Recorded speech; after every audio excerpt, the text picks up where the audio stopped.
ரொம்ப நாள் கழித்து நான் இன்றைக்கி வீடியோ போட்டிருக்கேன். கிறிஸ்பி கார்ன் எப்படி செய்யலான்னு பார்க்கலாமா? கார்னை நல்லா வேக வச்சு எடுத்துக்கோங்க.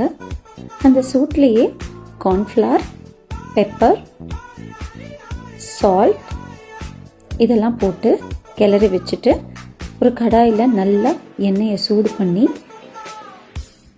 இந்த உதிர்த்து விட்ட கார்னை எடுத்து ஃப்ரை பண்ணி எடுத்தீங்கன்னா கிறிஸ்பி கார்ன் ரெடி. இது ஈவினிங் ஸ்நாக்ஸுக்கு பசங்களுக்கு கொடுத்து பாருங்கள். தட்டில் மிச்சமே இருக்காதுங்க. அண்ட் ஹெல்த்தியும் கூட.